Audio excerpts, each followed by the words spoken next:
Mm-hmm. Good morning. It's pushing 10 a.m. or thereabouts. I'm down in my favorite breakfast spot. I had good Wi-Fi, and I'm here to talk to you. And our tale today is the Celtic Crone. One of the main things when I was there, being her Padawan, was she was showing me through example what my life should be. Not telling me, not being like a religious dogma of worship, obey, gratitude, which are good things, but she put them in the context of free will, where worship was co-creation with love, equal partnership. Obedience was service through love's co-creation, and gratitude was the gratitude of action through my own expression, by my own example of service and making others happy. And that was my mission to life, is to make others happy so I could be happy. To do things for others instead of pointing them out as the other. To be in service to the other. So that's what we're going to talk about today. Right?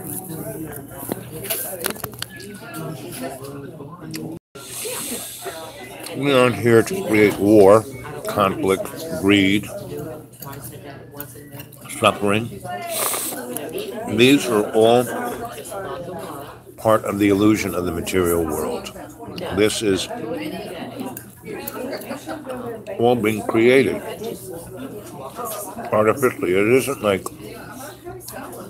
I hear people say, "Oh, it's the nature of man. We're evil." No, we weren't born in sin.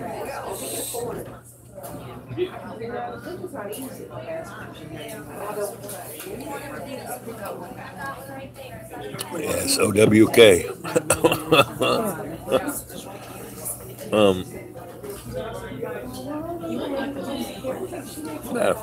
I caught the joke. OWK. It's really obey, worship, gratitude. Whoop. I'm laughing ahead of myself. Anyway, let's start with the story of the old crone and how I met her. I was sent to be part of the Irish Celtic Theatre by Marion Tulin, board on Lincoln Center. She was on the board of Lincoln Center, on the board of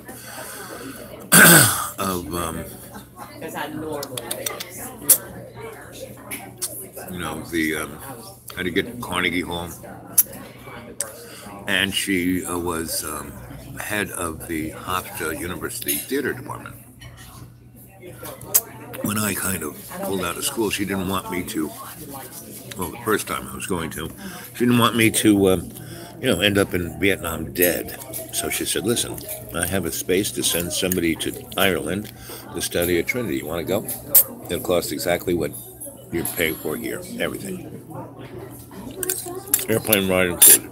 I said, "Great, sure, sign me up." So I was sent there, and I was a total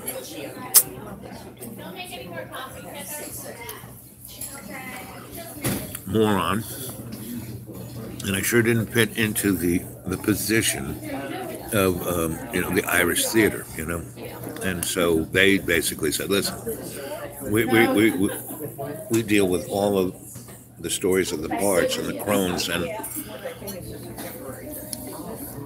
the Celtic tradition, because this is Trinity. This is an ancient school. You got to at least know something about this.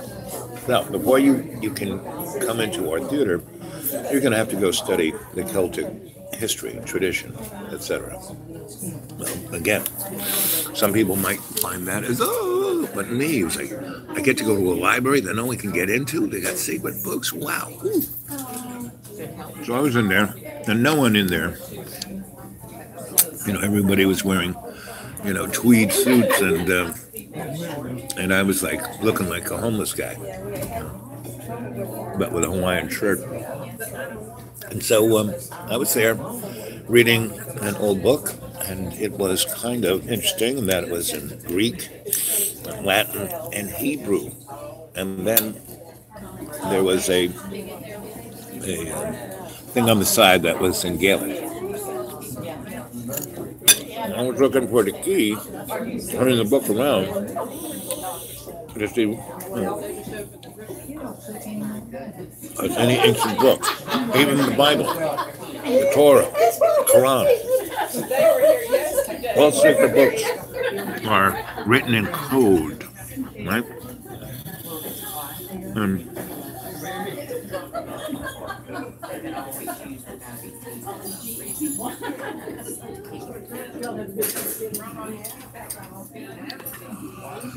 That's where I'm at. That's the voices you hear in the back. Old retired people. There's an old folks home across the street. And they'll kind of come over here and eat. And sometimes I can get them to get in the conversation. But not when they are totally shattering in their brain. And this is one of the things the old crone told me, that our reason to live isn't in our minds. And this life, that is all around us is just an illusion. And so I was in this, I had a number of books that were already assigned to me to read. And when I come in, I give the librarian a certain number and my name. And I had a little carrel, that's to be like my study carrel. I could leave things there, notebooks, stuff like that. So it was just like the Akashic Record, it had a really nice reading table with a light over it and a comfortable chair. And I was located in a really great place, kind of way over here. So all I had to do is this, and I could see what was going on in the whole library. And of course, everyone could see me. Just walk in, there's this guy in a cowboy suit, not a tweed suit.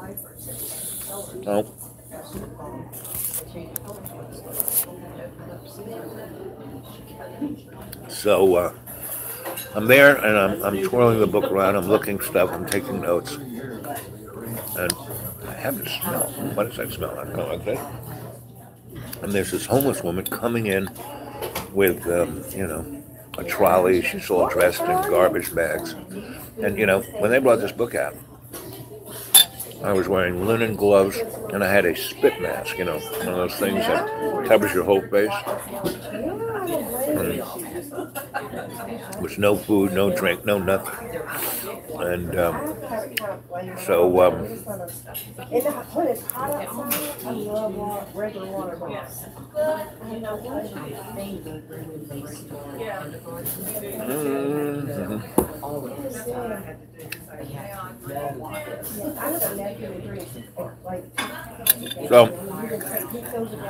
there I am in the library at Trinity College, and it was like not the average library. It was where the hidden books were, because Trinity is where a good portion of the Library of Alexander is.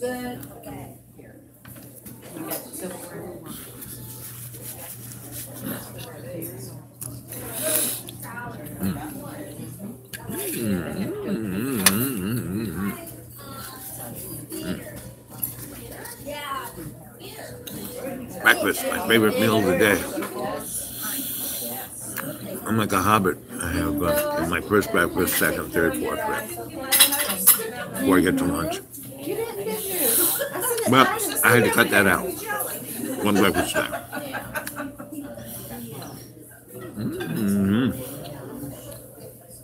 So I smelled this thing. I looked over. There was this lady dressed in garbage bags with a trolley, and the librarian, who didn't even talk to me.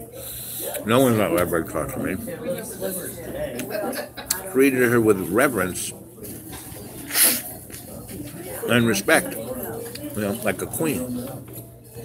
I'm going, I'm looking at it, and she looks at me and she goes, "What are you looking at?" And I go, "Ooh." And I go back to my little work, and I'm twirling the book, and I'm taking notes. And a few minutes go by. I feel someone looking at me, and I kind of look over there, and she's now a third of the way from the librarian to me. She's coming towards me, and she goes, "What are you looking at?" And every time I look at her, she closes her toes, so every time I look over, she's like, "What are you looking at?" Third time, right there. And I go, "Oh, what are you looking at?" And she wasn't talking about me looking at her. She was talking about what book was I looking at. And then she goes, "You're looking for the key, aren't you?" Because I'm like spinning the book and I'm taking notes. And I go, yeah, I am." She goes, "You're a smart boy." And then she goes, "It's right up there. See that? Take that, take the Greek letters, break them down to the numerology pattern, and then that will take you to the page and paragraph that you're looking for." So I do, and it does. And then she showed me the other key to, every third letter of every sentence to write down, and then take those letters back to their ancient, what those letters meant, not the words, the letters. And that would be the key to what I was looking for. And I did it right there in front of her. And she said, "You really are a smart boy." She said, "You need to study with me." And I said, "Well, I'm thinking that she wants me to go hang out with her under a bridge or something." And even though my little room is a little room, my little carrel here is a little carrel. It's warm, and they're giving me a meal. And anyway, so I go, "Well, I'm here on a grant, and they really don't like me too much. I really don't want to rock the boat." And she looks at me and says, "No, you're a guy who likes to rock the boat." And I go, "Well, some people say that." And she goes, No, that's you. That's you to the core. And you're a sweetheart. You don't rock the boat in a mean, cruel way. You do it by example. When people talk about being like Christ, you go out and do it. That's how you rock the boat. You do it by example." And I'm going, well, she goes, "No, you need to go speak to Steve." And I go, "What?" "Yeah, the guy who runs this whole college." "Yep, you need to go talk to him. And tell them that I told you that I want you to study with me. Instead of being here at the college, come with me to my little farm in the mountains." And I'm like, well, okay. And she goes, "Come on, get out of here. Let's go see him." So we go see him, and she goes, "I got to go do something, but I'll meet you right, we're right at the fork in the road. His office is just right up there, that door right there. Go knock on the door. Tell him that you want to go, that I've invited you to study at my farm."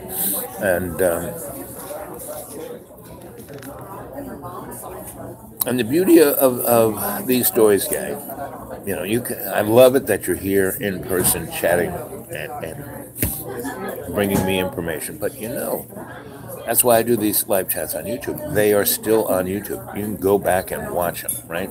So anybody who has to come and go, no problem, And I'll be here at 7. And after this story, even if you don't see it live, go watch it and write down questions about it, and we can talk about it at 7 p.m. Hold on, I want to take my coat off. It's getting a little toasty. Please open it up.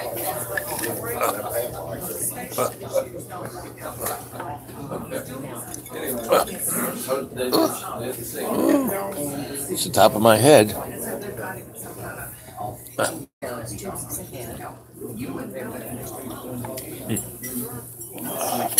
So I go, up the stairs to the door, walk, turn the knob, look in, and there's the head guy. He doesn't have a secretary. He's right there. And he goes, "Don't you knock?" And I knock on the door. He goes, "What do you want?" And I said,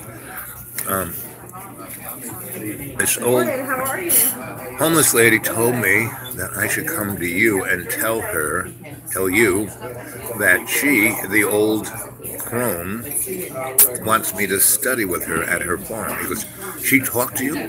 I said, "Yeah, she called me a smart young man." I said, "I've been here 50 years and she has never said a word to me. Never. Not a word." And he goes, "She wants you to study with her. Go there. That her place is much better than, forget it. Don't worry about us. Go." No. Come back. She's waiting outside the door. And she's smiling, and she goes, "So he said, no problem, right?" And I said, "Yes." He said that, yeah. And he knew you 50 years. And she said, "Well, he's just a scholastic." Over here? Thank you, dear. So she said, "I gotta go do some stuff. Well, I'll meet you at the gates of Trinity tomorrow at 10 a.m. Bring your whatever you want, your old bag of clothes or your suitcase or whatever you're going to bring with you. Be there or be square." She actually said that. So I said, "Okay." I thought about it, and tried to talk to people. The old, football and stuff, the old crone.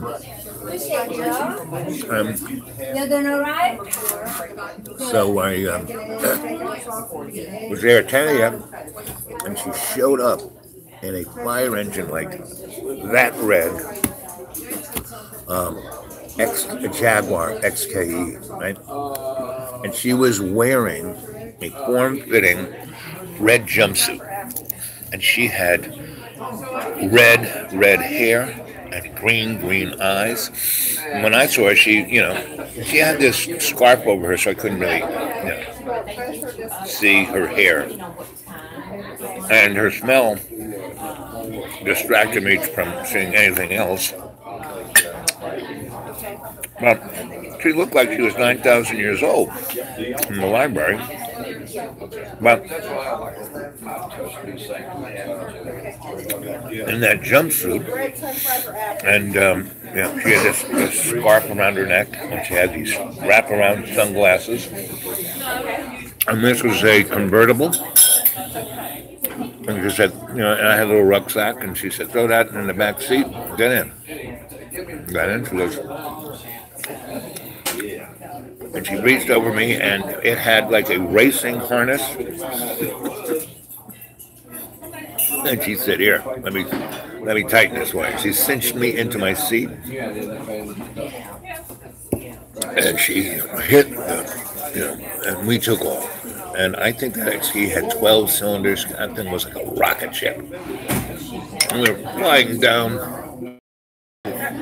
streets of old Dublin, and and she was like, taking this, instead of like going out to O'Connell Street and taking the highway out of town, she was taking all these little streets, and usually these streets are full of people and trucks, and that's why people know you go out to O'Connell Street and take the highway to out of town. But she's like, right?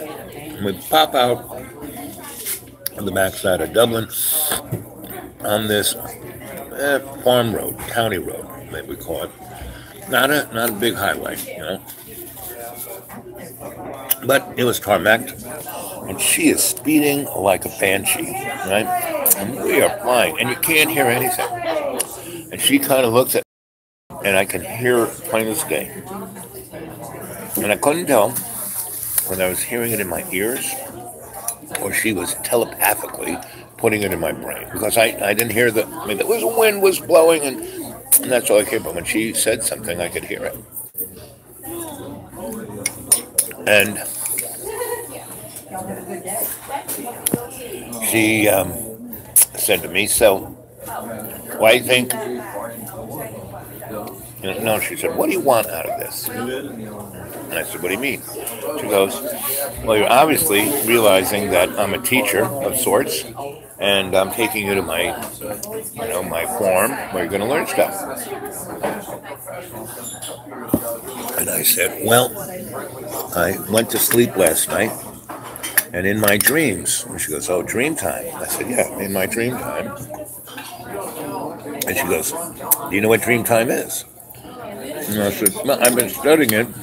I have teachers in New York City who are old folks who have belonged to these esoteric societies, and they, like you, picked me up and made me their." And before I could say it, she said, "Padawan." I said, "Yeah, apprentice." She said, "No, Padawan." I said, "Okay, what's that?" She goes, "That means you're an adept." I said, "Don't I have to, be the apprentice?" And she goes, "No, you were born an adept. It's in you. You have the knack. That's why I went over to you. I saw that you had the knack. In your auric field, I saw you had the knack." I said, "Oh, okay." And I said, "Well, anyway, I dreamed about it, and what I want, what I feel, what I dreamt about was that you're going to show me why I'm here on this earth, what I'm doing here." And she goes, "You already know that." And I go, she goes, "Come on, you've died already 3 times, right? When you were born, when you were 10, and when you were 16. And I was like, "How does this lady know this?" Really, I've just met her. I talked, met her for about 5 minutes before she dragged me out of that library and put me at the door of the president of the university. And after I walked out, I talked to her for about all of 5 minutes, and she told me to meet her at the front gate. And now I'm in this speeding, Jaguar XKE flying, and I say, and I am totally lost, because we were like, I have a pretty good sense of direction, but I had no idea where we were and what direction we were going. And I said, so and when you're scared or don't know what to say, what do? You change the subject. And before I go, like, "Where are we going?" She goes, "We're on the country road. And we're heading for Limerick, and we're gonna have lunch there in this tea house that I know, and then we're gonna go straight up the West Coast, and we're gonna go, through Dingle, and we're gonna go past the Ring of Kerry, and we might go visit a friend there. And then just past Skibbereen, we're going to hit this county road and zip up into the mountains to where my farm is." And I didn't, I was thinking it like I was going to hit. She goes back to, "So, why are you here?" And I'm going, my little brain is like thinking. And she said, "You're using your brain. That's, she goes, forget, the brain is like a hammer. It's a good tool, but it's not who you are. You are an ascended master. That body of yours is not who you are. That's your avatar. That's just an ugly bag of waters. And I said, she goes, well, not too ugly.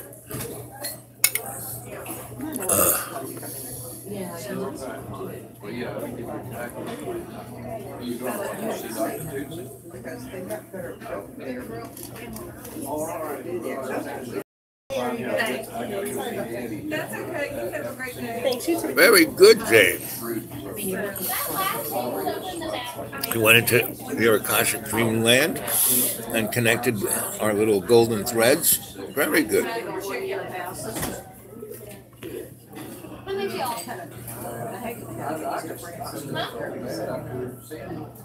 Somebody said, yes.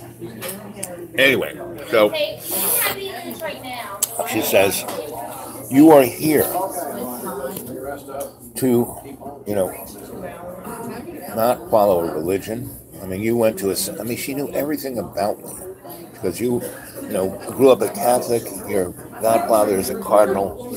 They sent you off to a seminary to become a rocket scientist for the Pope. But none of that is who you are. You are not about prestige. You're not about having a fortune. Your grandmother gave you the 28 rules. That's all you got to do is follow those rules. And I'm like, really, my mind is being blown because this woman is saying everything about me that I never really talked to anybody about. And I've only spent about 5 minutes before I get in the car with her and we're shooting out of Dublin. And she went from looking like, a hag to looking attractive 30-something-year-old. Her hair is unbelievably beautiful. It's just being blown behind, and it's wavy. And when I look at it, it looks like the ocean. And her eyes are emerald green. And, I look at them, and she looks, when I look into her eyes, all I can see is,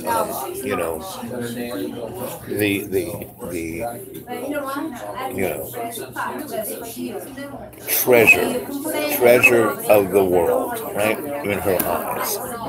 And I can hear her in my head, because as she was speaking, it was like being in a helicopter where you need the headphones and the microphone to talk, and she's straight in my head. And I've experienced that somewhat in dream time, but not in, meat puppet time. And so she's going on about what life is about. She goes, in religion, they want you to worship the dogma. They want you to obey the dogma. And they want you to grovel, right? But what love wants to co-create. Wants you to co-create. And that's why love, when I go, love? She goes, yes. What people call God is love. The only true thing that exists is love. Everything else is an illusion of the meat puppet reality. The meat puppet reality was created by fear's desperation. And that's what Satan is. Fear's desperation. And this world we live on is heaven. But the illusion turns it into hell. And you're not going to go to heaven or hell, when you die. You're here right now. And then she starts talking about Buddha and said, and I've read Buddha, at least a bit. And she kind of goes on about, the story about Buddha being beside the road, luminescent, transcendental entity, and a traveler sees him and goes over and goes, "You God?" And I see a little string out of my head. That's like my Akashic record. That's like the golden thread going up to my Akashic record. It goes to, that's how it is for everybody. And in the gumball, ugly bag of water reality, that's kind of what it looks like. If you can see auric fields, when you go deeper, it turns to gold.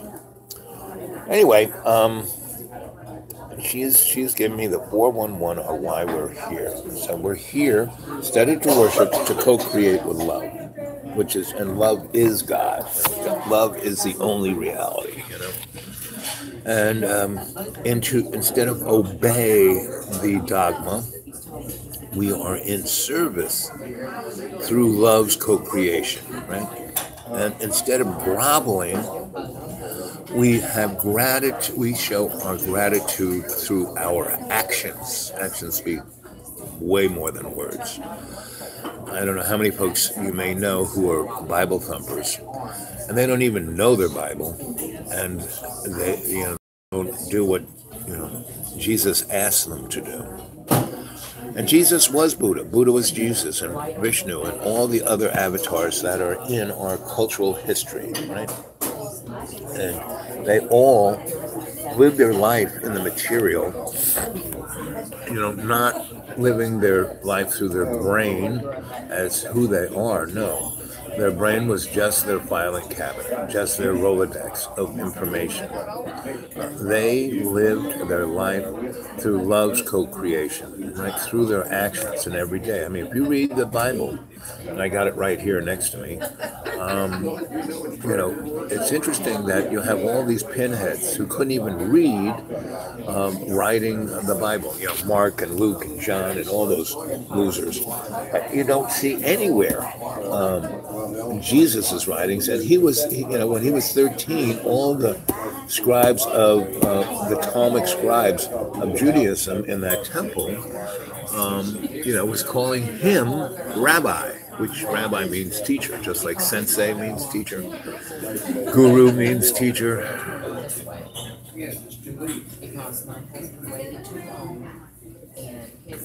Oh, well. How is everyone hearing me? I can go to the library.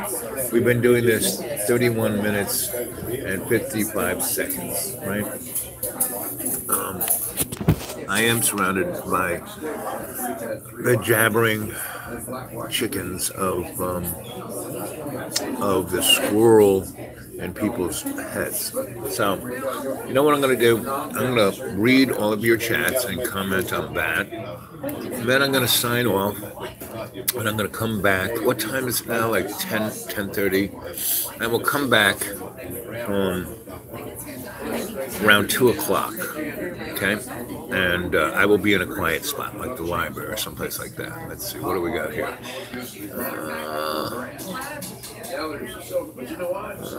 Let's see, just nice.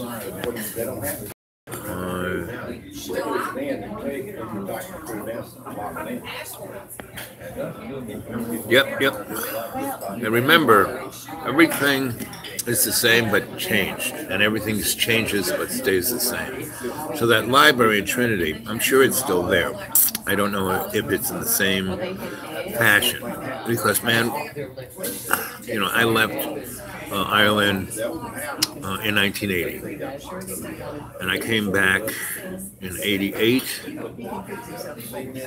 and then came back in 2005. And in 88 is when they signed the Maastricht Treaty, and everything kind of changed for Ireland. They became part of the EU, and they went from being that Celtic heart to just being a chromium steel pinhead EU place. And when I came back in 2005, what blew my freaking mind was the O'Connell Street was widened to be some kind of French or Swiss avenue, and they cut down all of the oak trees that the Romans had planted to hang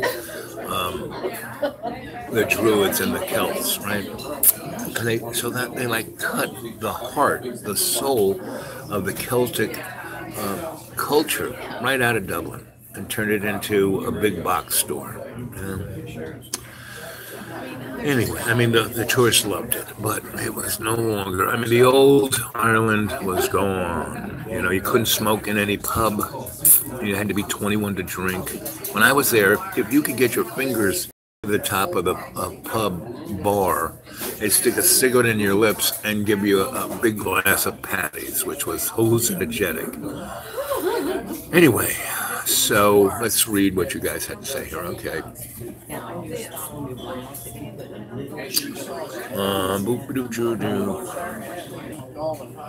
Let's see.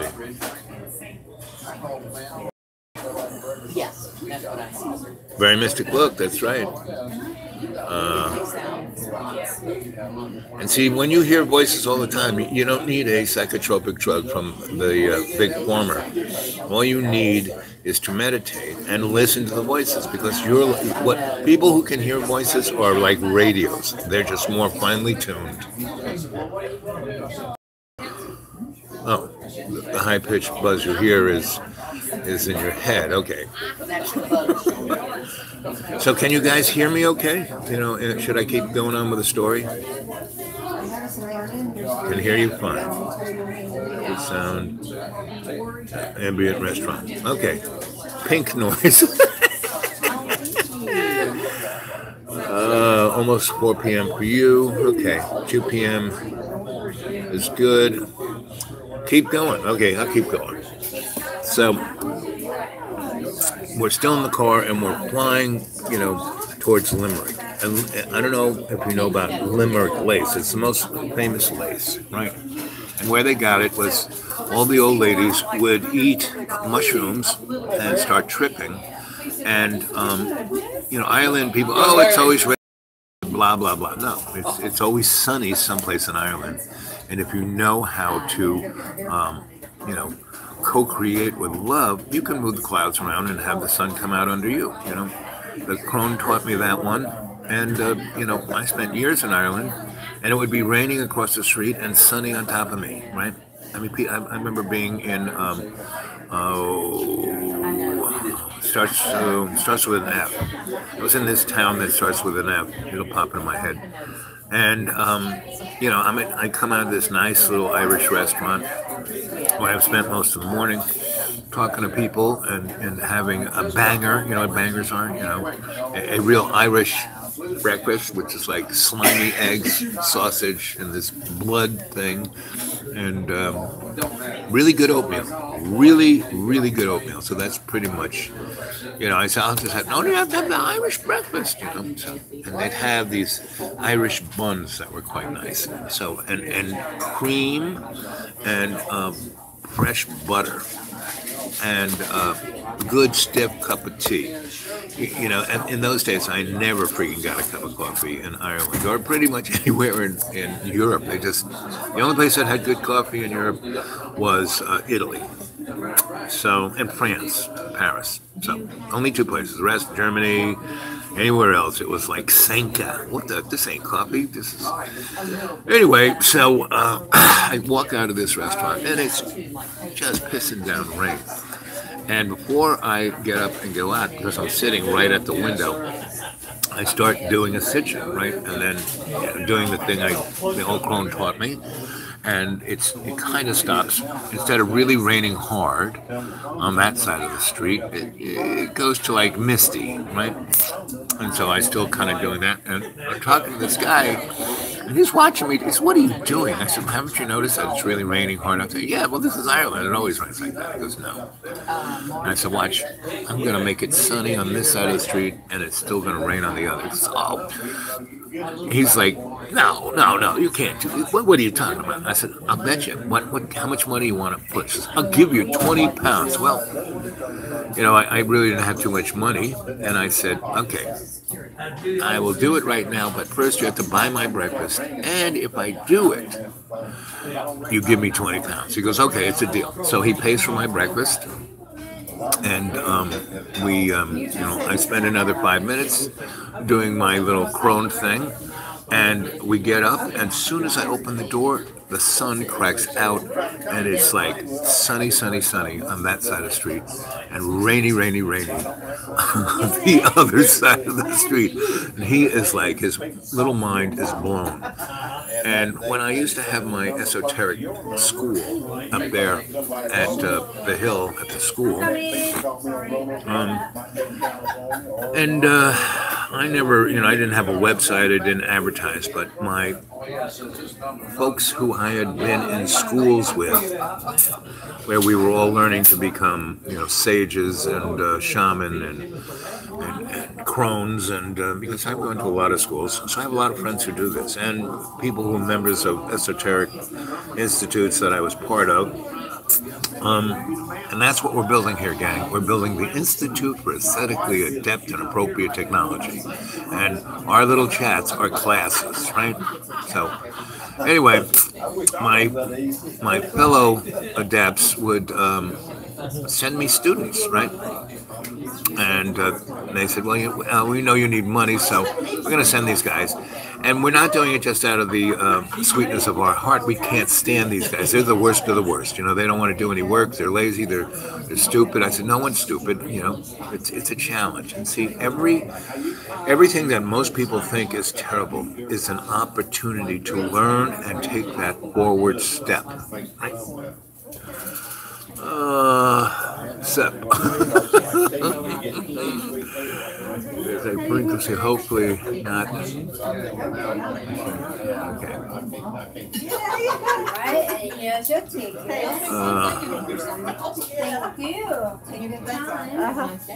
You too. Appropriate Institute for Aesthetically Adept, adept and appropriate technologies, right? Not like hydrogen bombs and nuclear power plants. No, I mean that's dark magic. You don't want that.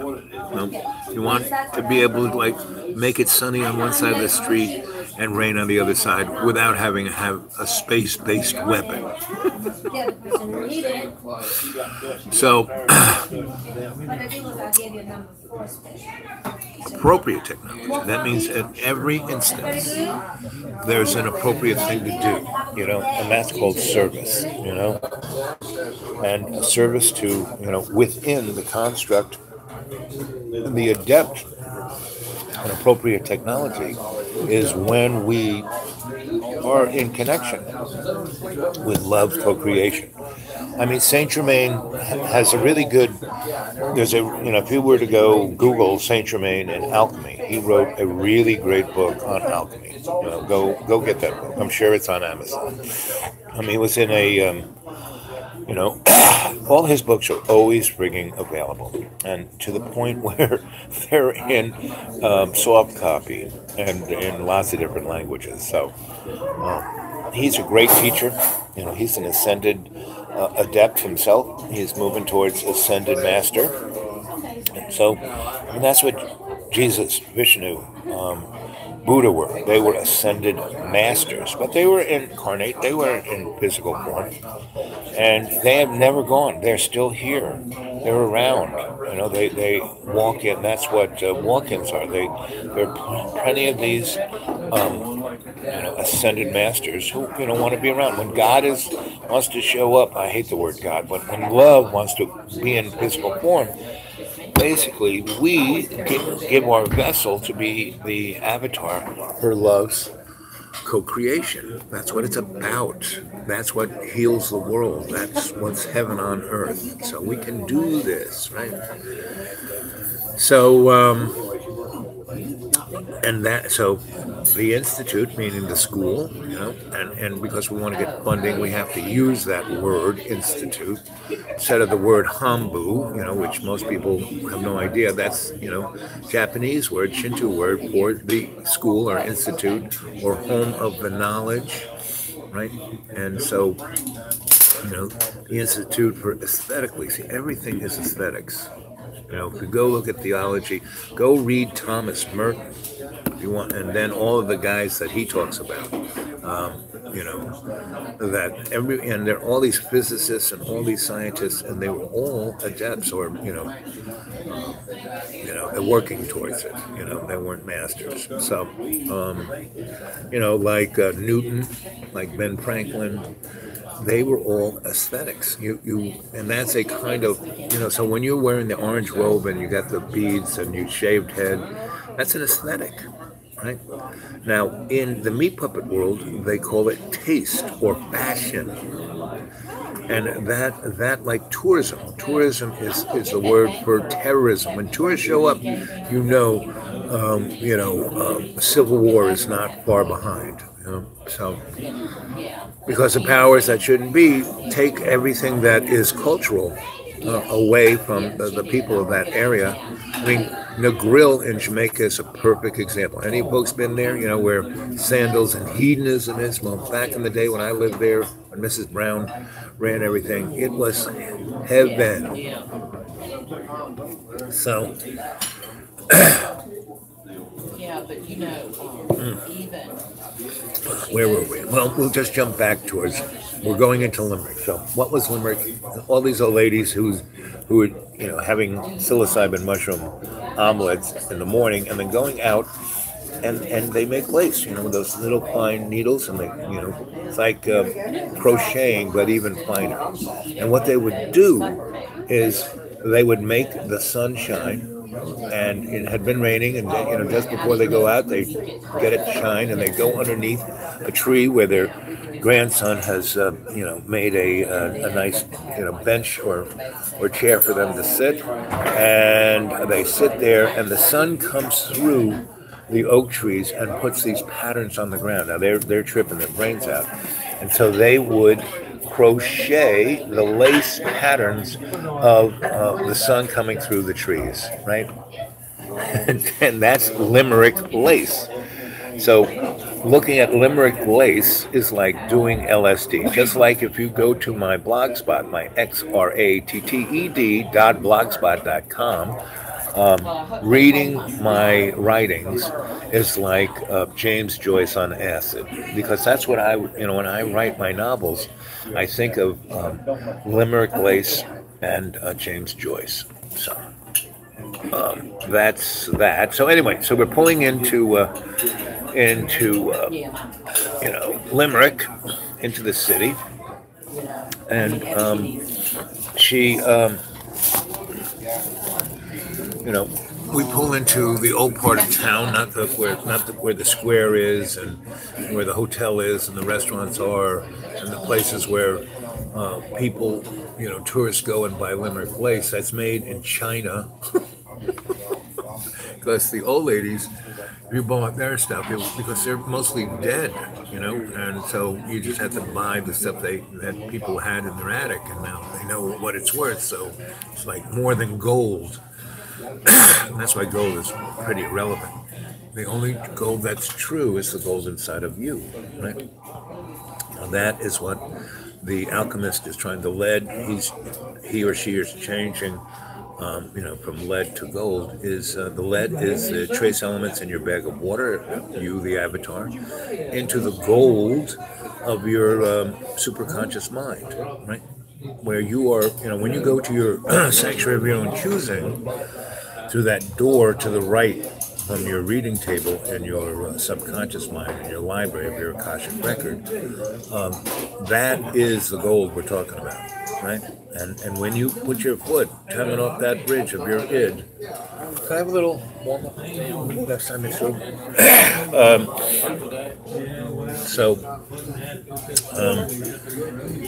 That's what it's about. So we're going to Limerick, and again, we go off the main drag. Before we get to town, we start going through little back roads, and we pop out in this little neighborhood where there's a tea house, right? And we go in there, and they have really beautiful little cakes. And on the flyer, there are 3 teapots, right? So, and so we walk in there, and she goes, so have you found your library of your Akashic records? I said, oh yeah. I mean, she goes, oh, Sensei showed you. I said, you know, yes. Actually, Sensei wasn't around at that point where I saw that, but didn't see mine, but saw what the library looked like was from Madame Olga Kluver in her you know, salon off of Lexington Avenue, or on Lexington Avenue. Anyway, so she, you know what, I'm going to just turn myself around so the light is better. Light has changed, it's gotten sunnier, so I'm going to turn around. Okay.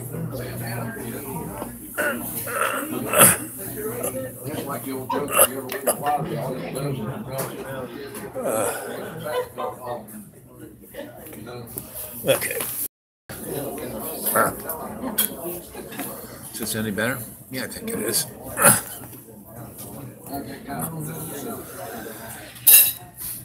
Okay. Yes, real place in ancient Greece and ancient Mesopotamia and ancient Babylon. You know, it's just like everyone's Akashic record. It's kind of like McDonald's of knowledge, you know. It's got the golden arches, you know, but it's coming out of your head, right? So everywhere I go, there's a little thread right in my head. So we go into this tea room, and the young lady who is in there knows her, you know, and greets her in Gaelic, and you know uses her Gaelic name, and treats her with like royal respect, right? So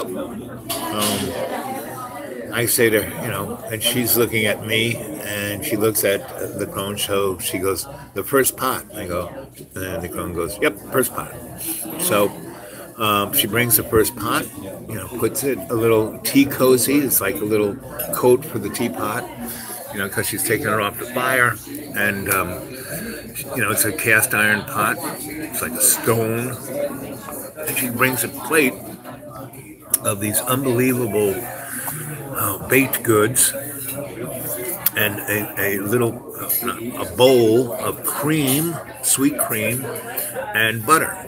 And I've never tasted butter like this. And so, you know, we start slathering it up, and there's jams, you know, there's apple, there's every flavor of jam, and they didn't come in a thing like this. You know, they didn't look like this. You know, they didn't have the little writing on it. It was like this beautiful little, almost looked like a sugar bowl. It had a top and a thing so insects wouldn't get in there, and it was like, so we're talking, and the crone has brought in with her a big bag, just like I'm always walking around with a big bag, and that's like an homage to the crone.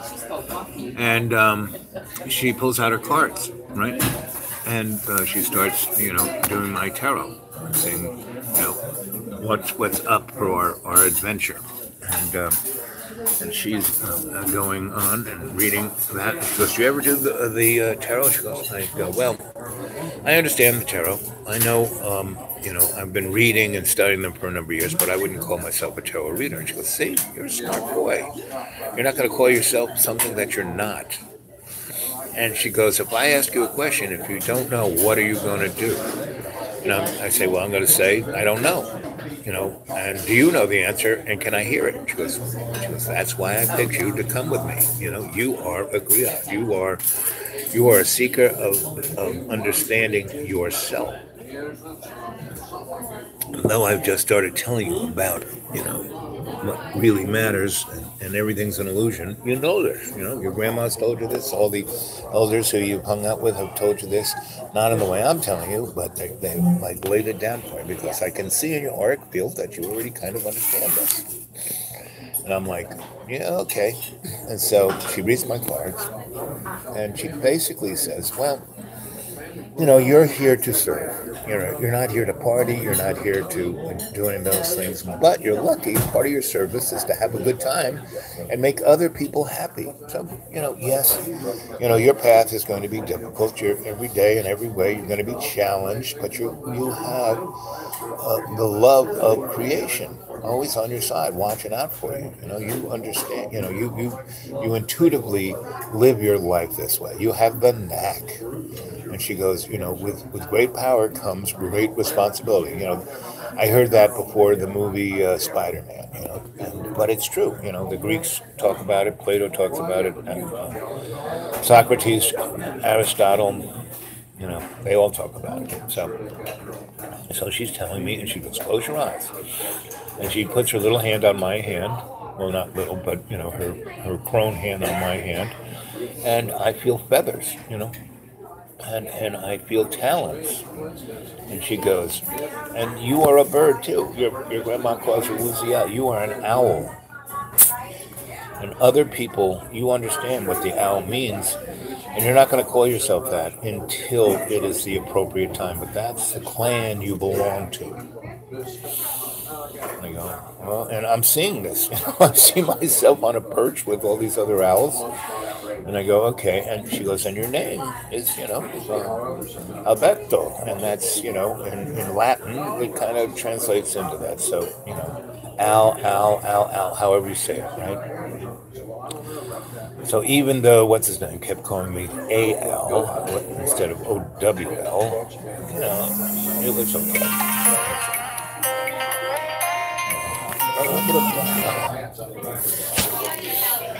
Anyway, I turned down the ringer so morons like that wouldn't, bother us. You remember those little jars? Yeah.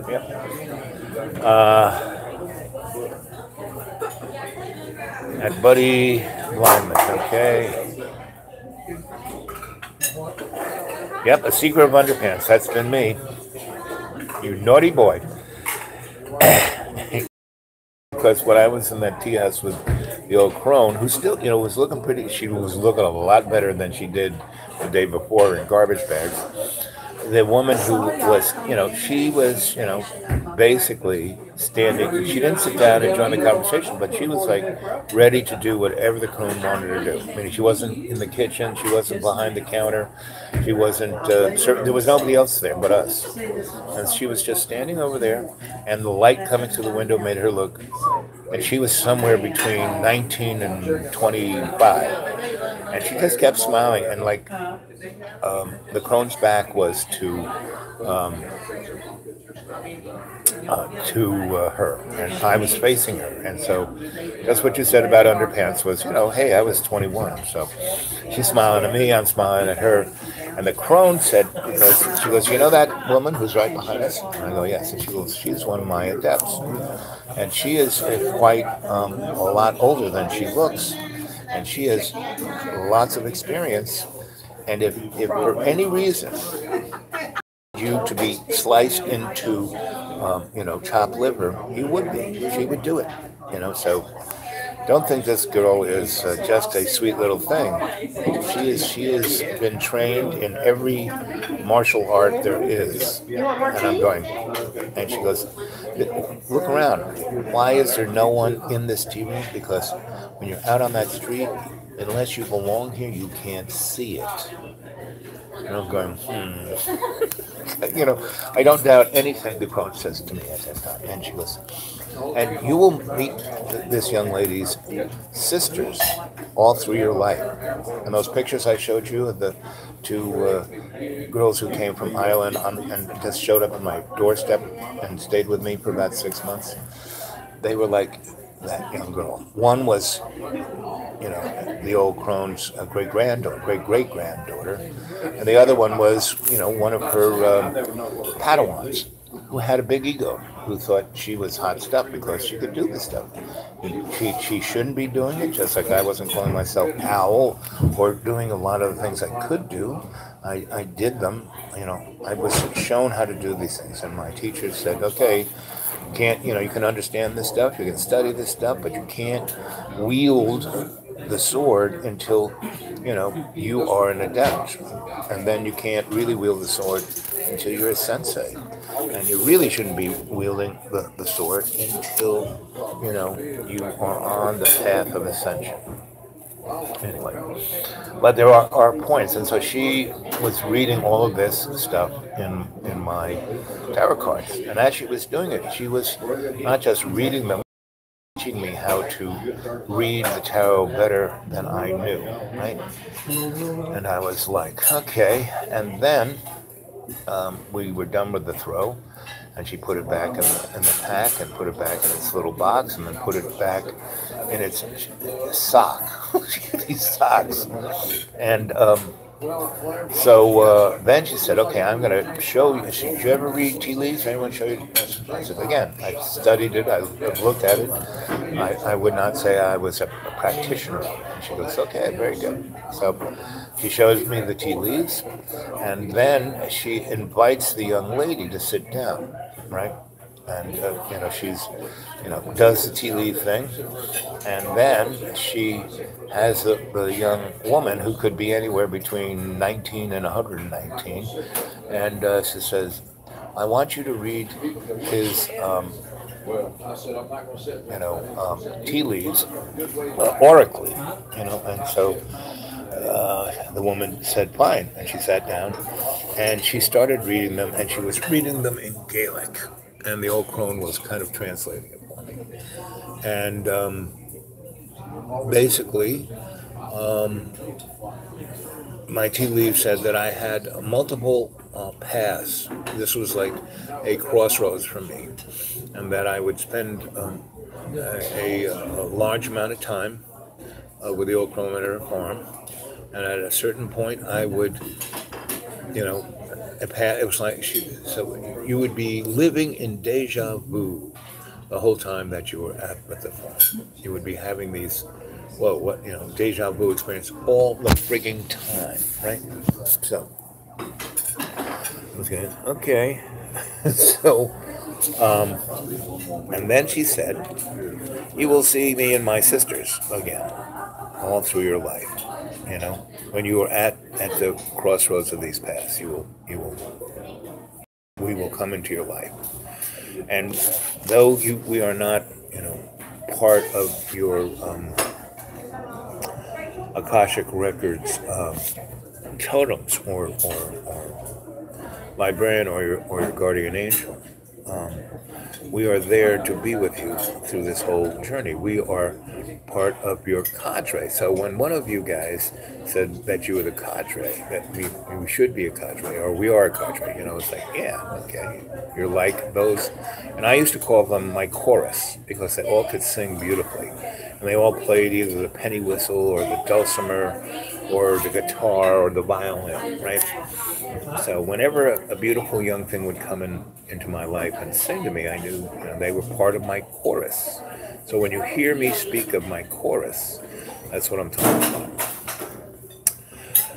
So anyway, that was enlightening, and the cream and the jams and the baked goods and the tea were really good. And I drank the first pot, so I was energized. I was ready to go. And she goes, we'll have the second pot now. And so I said, aren't we going to go? And she goes, oh, no. We haven't had the ambrosia. I said, ambrosia? And I kind of, read Greek myths, so I kind of knew what ambrosia was. Ambrosia is the most amazing food. It will bring you to ecstasy, right? So I was going, okay, hey, ready for it. I thought that was enough of a dessert. So she goes, this is just tea. We haven't even had breakfast, or second breakfast, or third breakfast.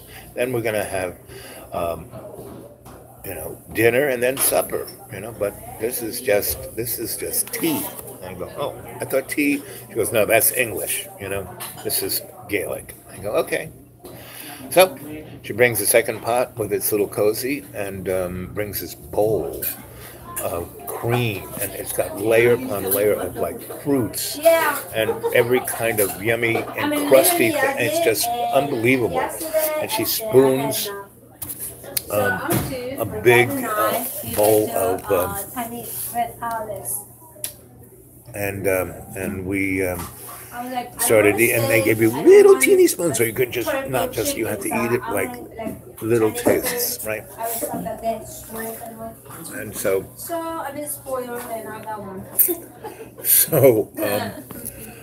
we're drinking this tea, and the second tea calmed me down, but focused me like a razor blade, I was like right on a razor blade.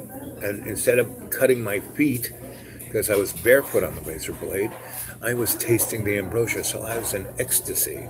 I was feeling no pain whatsoever, but I was getting a pretty amazing, painful 411 of what my life was going to be what was in front of me, that, I was not going to be a hedonist couch potato, that I would be in service to love's co-creation my whole life, right?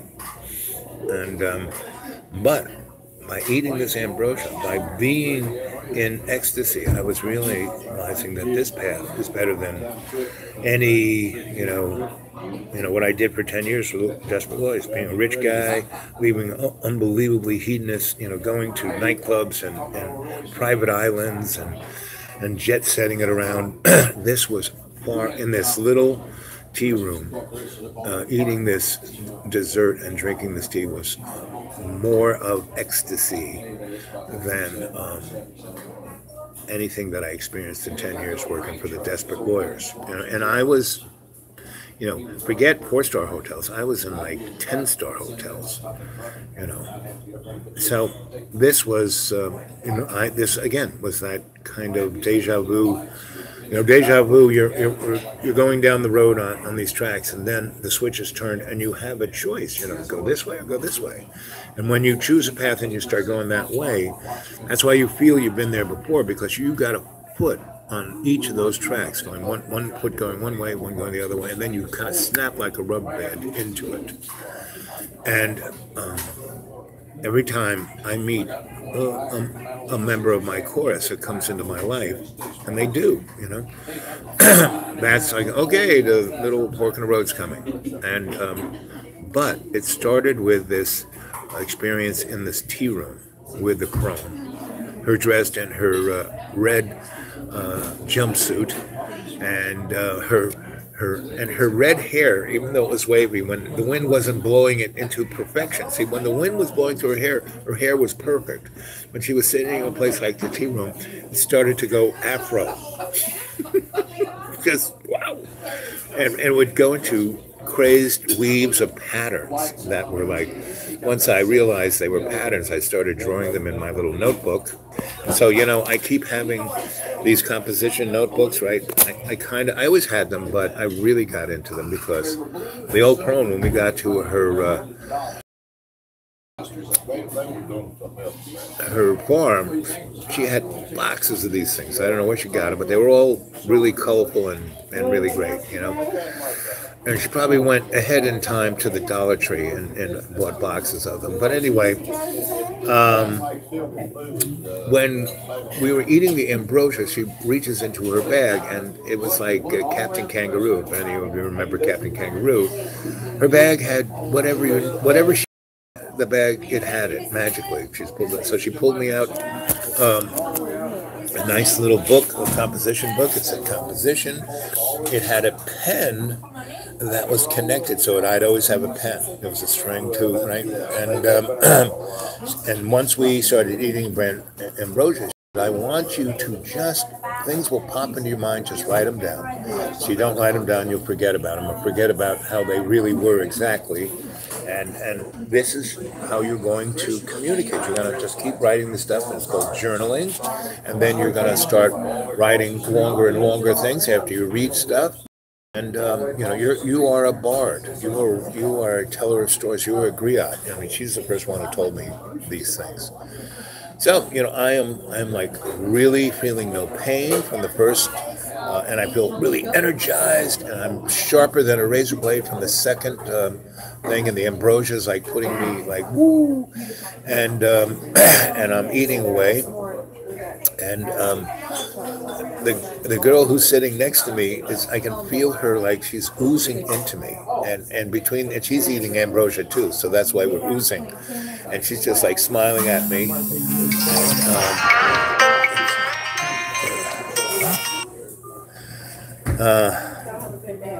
That was somebody from Michigan, but if they were on the chat, they know.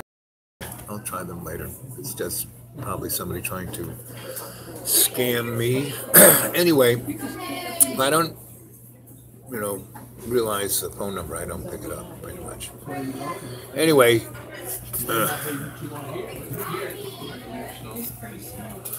I'm now being bombarded by scamming sleaze and all kinds of things, just being taken away.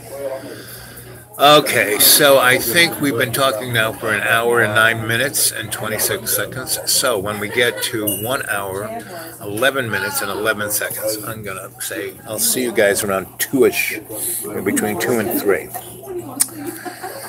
Okay, so anyway, we spent a beautiful, like, 10 hours in that coffee, and I spent, I don't know how many hours we were just oozing, the three of us, from the ambrosia, and it was like group sex, better than any kind of sex I ever had up to that point. And we all had our clothes on, and we weren't even touching. We were just oozing. Our auric fields were amongst each other, right? And we were just oozing away. And then she said, "Okay, bring 2 cups of the third pot." Not because what was interesting about the teapots, no matter how much I drank of it, the pot never emptied. So she just said, "Bring, those china cups I have in my little spot in the back." And the choral member said, "Yes." And she said, "Well, go get 3 of those and pour 3 cups of the third pot." And so, she did. She came. And there was no electric light in this place. All the light came through the window and through a skylight. And the crone took out a candle, lit some incense, and we drank the tea. And the incense was of a type it wasn't sage or anything like that. It was ancient. Whatever it was ancient. And it kind of smelled like old, tea. Like my Asian teachers up until this time had really good teas. I mean, it wasn't until my sensei at the ashram in Putney, Vermont, that I really learned about tea and how to brew tea. But I had had good tea before. So anyway, she has this incense that smells like amazing, and I can't quite put my finger on what the scent is. And the candle is beautiful, and so we drink the tea, and she goes, "Now we're going to be in silence. We're all going to look at the flame." And so we look at the flame, and we go into a higher state of consciousness where we are sharing not our bags of water, but we are sharing our consciousness, right? And it was a ceremony, and the experience of sharing each other's consciousness in that higher state, ascended state, was sacrament. And the crone is talking to us into our consciousness, is not in our ears. And we had this amazing experience, and then she blows out the candle. And we're like, whoa. And we've been drinking the third pot, and it's a total amazing of like, I'm really energized, I really and everything, and I am totally connected. And after eating ambrosia, I'm like been in heaven after, oozing with this member of my chorus, just being introduced to the first one, and So we get up, and the old crone is facing us, and she kisses each of us. To follow her, kisses each of us on the cheek, and then a member of my chorus faces me, and the crone is like to our right, and she lays one on me, just like kind of grabs me by my and lays probably one of the better kisses of my life, right? And I was like, I didn't pull away. I was just like, oh yeah. After all that ambrosia, after all that oozing, it was like, and was the quintessential totality of everything. And so I, 1 hour and 13 minutes. That was what happened. That was a good example. I wanted to stop at 11111, right? Which was like 3 minutes ago. But like that, it went by. Anyway, so when one of my choral members let me go and just then kissed me on each side, and she was blushing, and she said, "That was pretty good. That made my day." So I said, that made my life. So the crone kind of puts everything in her bag, and she goes, "Come, young Padawan," and that's the first time I ever heard that term. She kept calling me young Padawan, or young owl. She called me that too. So she was the first person to call me Al, but she never called me Al without calling me young Al, or little Al, or little one. You know, those were the. She never used my bad though. Never no. So we get outside, and as soon as we walk through the door, and this tea room was down a little alley with a lot of other little interesting stores. I didn't really. I just kind of noticed that there were stores and people going in and out of them, and I didn't really notice, what they were wearing, et cetera, et cetera. When I walked out that door, the sun was really on us, and I looked around, and everybody was wearing clothes from many different periods of time. Old, like 18th century, 19th century, 16th century. And the stores, I didn't go and look at them, but they were really, really, really esoteric in nature. And so we're walking down the street, and it's a sunny, beautiful day.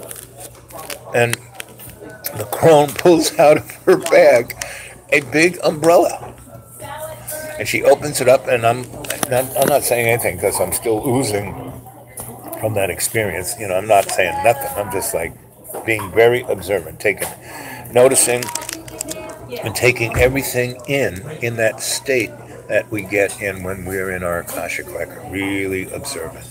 And I can just close my eyes and be there right now in that alley and go into that tea room and see that sweet tea house maid of my chorus, and she always plants a big one on me. So, whenever people say, "Don't you get horny? Don't you want to?" I said, "No," because all I have to do is like close my eyes and go into that tea room. So, so we're walking down the alley, and we're about to come out into, where she's parked her car, and I see out there, and where we are, it is sunnier, beautiful, sunny day, but right where the, comes out on that, where that alley meets that street, it's raining cats and dogs. And I look back, it's sunny, like that way, it's raining cats and dogs. She kind of grabs me and, nuzzles me next to her, so we're both under her big umbrella. And we left her XKE with the top down, right? And soon as we walk through, onto the street, the chime starts, bing, bong, boom, bong. Now, we must have spent like 8 hours in that tea room. But when we left her car and walked towards that alley, before we walked to that alley, the church clock said it was 11:45, and we walked out, and it's striking 12 noon. Out in the meat puppet world, it was only 15 minutes. In the world of the alley, it was like 8 hours. And then we walked to the XKE, and the top is up.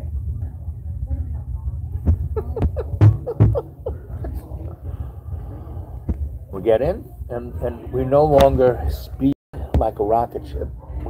We kind of go out into around the circle and out towards where the main connector is to the highway that goes up the West Coast. And now, when we think of like the interstate or the state road, we think of like I-95 or I-10 or I-81 or 40. There it's just a 2-lane road. It's nicely blacktopped, but and if a big bus or a big lorry, which is a big tractor trailer, goes by, you got to slow down, and there's like that much space between you. Whereas county roads are a foot narrower, and you've got to get off the side to let somebody pass by. And the road she lived on, if anything was on it coming the other way, one of you was going to have to back up. And it was never the old crone. So anyway, So we drive through Limerick, and she's like, "Oh, this is this and this," and she's like the tour guide, and we get on to the connector road, and then we get on the road going up Tralee, Tripper. Anyway, we start hitting the towns up on the west coast, and for lunchtime, about and lunch to her was about 2 o'clock in the afternoon, and we went to visit a friend of hers in the Ring of Kerry. And I think this is a good time to, it's 1:20, and so at 1:20 minutes and 20 seconds, I'll say goodnight, Lucy, and I'll see you guys around 2 p.m. this afternoon, and again at 7. I love you all. You stay well, be good. We're getting 18, 19, 20. There it is. Love you. Catch you later. Have a good day. Remember to breathe deep and visualize that ambrosia of life.